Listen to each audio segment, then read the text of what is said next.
Bonjour à toutes et tous et bienvenue dans ce nouvel épisode de la série de podcasts de la Chambre de commerce et d'industrie franco-ukrainienne. Vous êtes avec Sébastien Gobert et j'ai le plaisir aujourd'hui d'accueillir un autre Sébastien, Sébastien Hollet. Bonjour. Bonjour. Sébastien, vous êtes en bon français le CEO, donc le directeur général de HK Course, une société de transport française, et vous avez ouvert une filiale en Ukraine en octobre 2024. Alors, j'ai lu que vous avez justifié cette implantation dans le pays par les besoins de la reconstruction et aussi afin d'éviter le capharnaüm qui se déclenchera inévitablement une fois que la situation militaire se calmera et que les marchés se rouvriront. Alors, en quoi est-ce que votre société de transport peut être utile à la reconstruction ? Je pense qu'à un moment donné, au moment donc de la fin de cette guerre et la fin de l'agression russe et au moment où l'Ukraine va pouvoir reprendre en main son destin et reconstruire, il y aura énormément de choses à faire avec l'Ukraine et ça va être le rush de dernière minute où, au moment où la paix, que ce soit une paix durable ou moins durable, style nord-coréen, sud-coréen, sera signée, euh, tout le monde va se précipiter en disant il y a un marché énorme, il y a des milliards qui vont être dépensés pour reconstruire le pays, donc allons-y. Et je pars du principe que si on attend ce moment-là pour essayer de s'implanter en Ukraine, ce sera trop tard. Il va y avoir un embouteillage, il va y avoir énormément de sociétés qui n'y connaissent rien ou pas grand-chose, qui vont vouloir arriver dans le pays et qui vont s'implanter dans le pays. Ça va être la foire d'empoigne.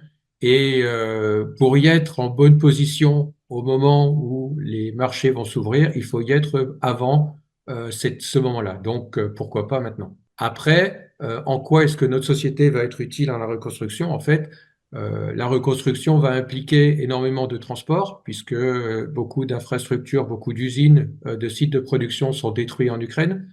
Donc, au moins dans un premier temps, il y a énormément de marchandises, d'équipements industriels ou autres, ou de construction, qui vont provenir d'Europe.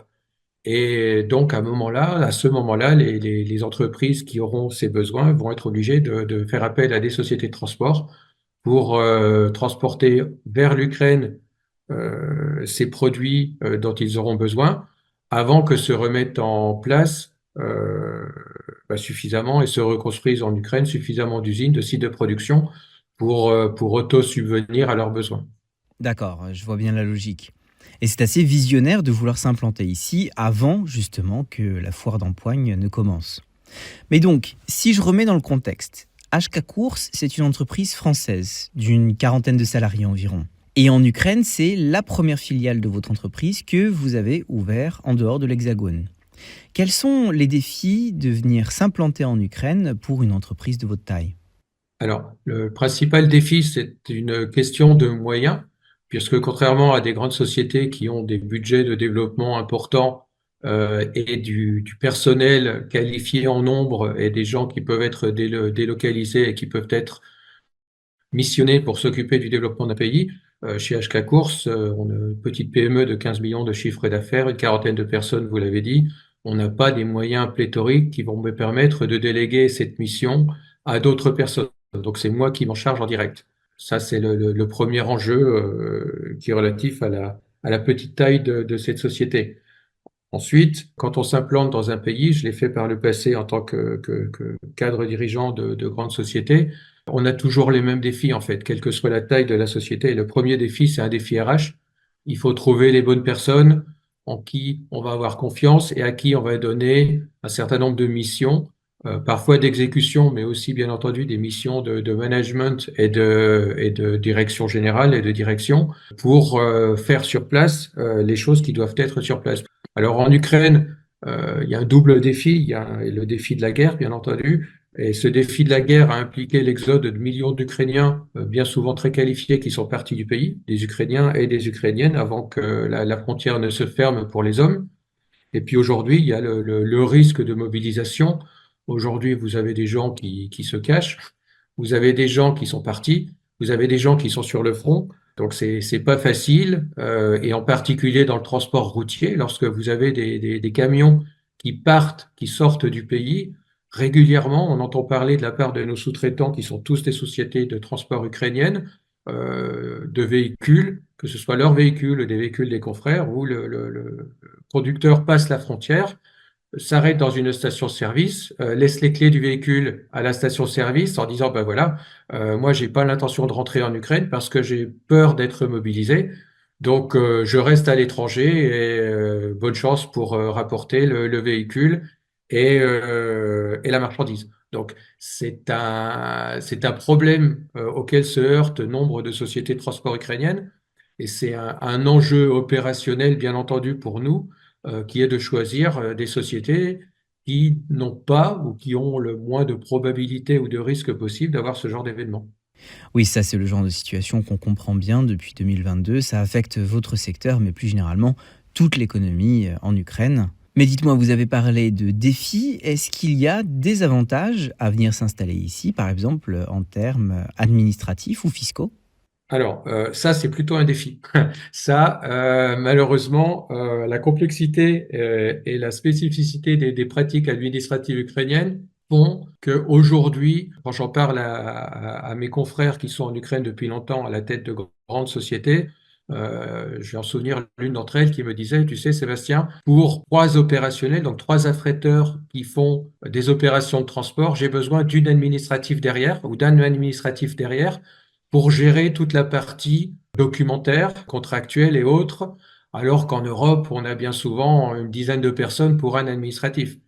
Chez HK, sur les 40 personnes de l'entreprise, on a deux assistantes comptables et un comptable. En Ukraine, les besoins de personnel sont démultipliés par rapport justement à cette complexité qu'il faut d'abord comprendre, qu'il faut d'abord intégrer. J'ai également modifié les process internes que nous avons en Europe de l'Ouest pour les adapter à ce dont on a besoin en Ukraine. Et puis après, bien entendu, bah, il faut trouver les personnes qui vont exécuter ces tâches administratives. Donc, l'avantage, heureusement, c'est que le coût de la ressource humaine est relativement plus faible ou est sensiblement plus faible en Ukraine par rapport à ce qu'il est en Europe. Et Dieu merci parce que ça demande beaucoup plus de ressources. Et puis aussi, défi supplémentaire, c'est que les taux de marge sur des transports avec l'Ukraine, des transports internationaux sont plutôt plus faibles que ceux qu'on a en Europe de l'Ouest. Voilà. Donc ça, c'est des défis. C'est plutôt des défis, sans parler bien entendu du défi de la langue. Effectivement, tout le monde parle ukrainien et presque tout le monde parle russe. C'est plus compliqué de trouver des gens qui parlent et qui sont capables de bien travailler en anglais et encore plus compliqué sur d'autres langues. Et un autre défi que j'ai en tête, ce sont les assurances dans le domaine du transport. Est-ce que c'est aussi quelque chose qui vous affecte? Oui, absolument. Donc effectivement, au niveau des assurances, c'est compliqué puisque les grandes sociétés d'assurance classiques avec lesquelles on travaille en Europe, alors chez HK, on travaille avec AXA et Helvetia, donc ces deux sociétés d'assurance refusent catégoriquement d'assurer le risque à l'intérieur de l'Ukraine. Donc après, ou bien nous trouvons des clients internationaux qui acceptent d'avoir des transports en Ukraine, sachant qu'à partir du moment où la marchandise arrive en frontière, ils ne sont plus assurés jusqu'à destination finale. Et parfois, on a des clients qui assurent eux-mêmes. Et puis parfois, nous avons recours à des sociétés d'assurance ukrainiennes qui ont pignon sur rue et qui vendent de l'assurance transport comme on peut le faire en Europe de l'Ouest, mais ce sont des entreprises de transport ukrainiennes. Donc, bien entendu, avec un rating, en tout cas au niveau du risque et de la sécurité prise par rapport aux marchandises transportées, qui est inférieur à ce qu'on pourrait avoir sur les majors européennes, quoi. Ah, ça fait quand même une sacrée palette de défis et de questions à prendre en compte, hein.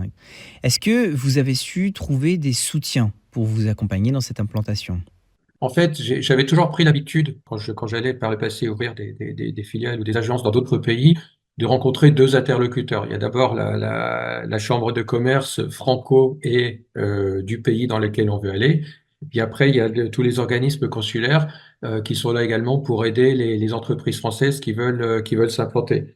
Alors, la chambre de commerce, le principal avantage, c'est que on se sent pas tout seul d'abord. C'est important. Et je sais que quand j'ai besoin de quelque chose, j'appelle la directrice générale, Maud, et elle est toujours disponible pour me donner un certain nombre de conseils.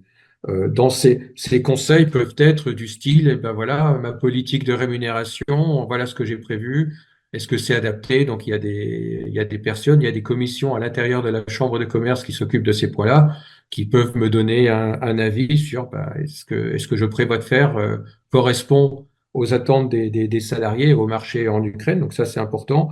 sur des questions administratives, sur des questions, ben voilà, quelle personne ou quelle entreprise, plutôt quelle entreprise je peux utiliser pour tel ou tel service.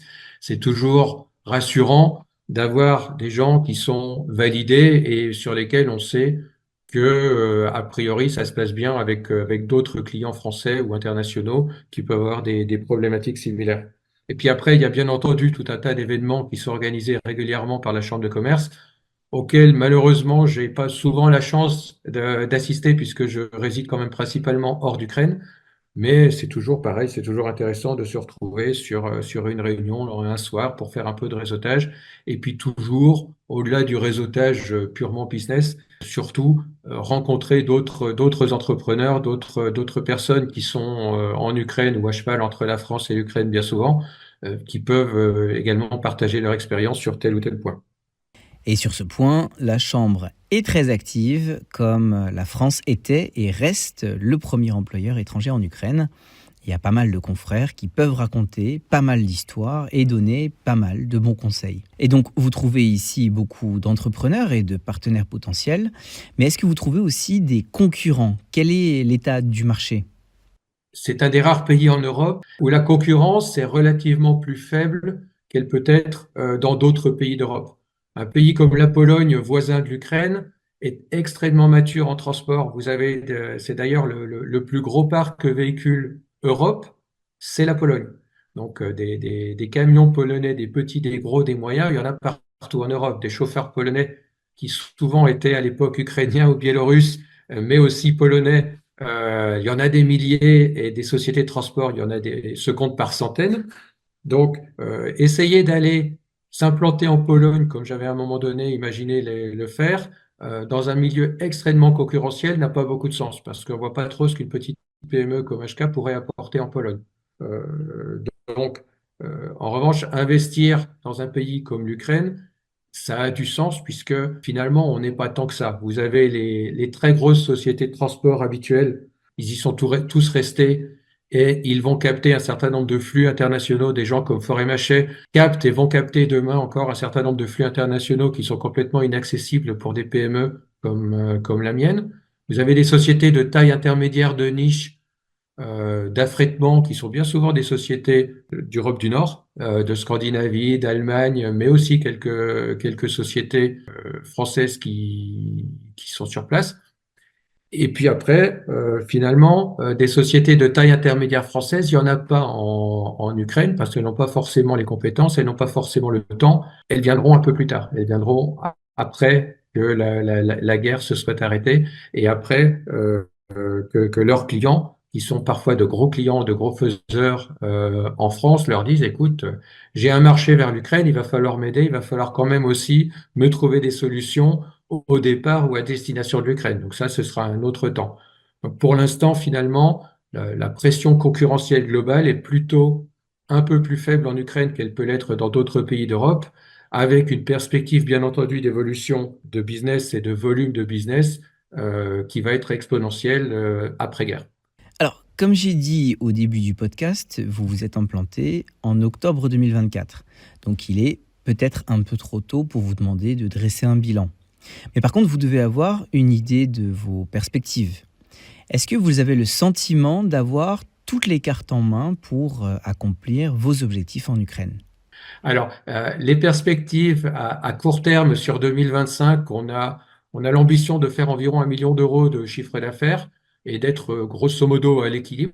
Donc, en gros, que les efforts que nous faisons et les équipes en Ukraine se payent par le business développé en Ukraine. Donc ça, ce sera déjà une chose intéressante de faire. Après, tout va dépendre, on va dire, du début de la reconstruction. Tant que le pays est dans la situation actuelle avec la guerre, eh ben, je sais pas, on va faire de 1 à 2, 3 millions peut-être, s'il y a 1, 2 ou 3 ans, on verra, je sais pas, j'espère bien que d'ici là, la guerre sera terminée.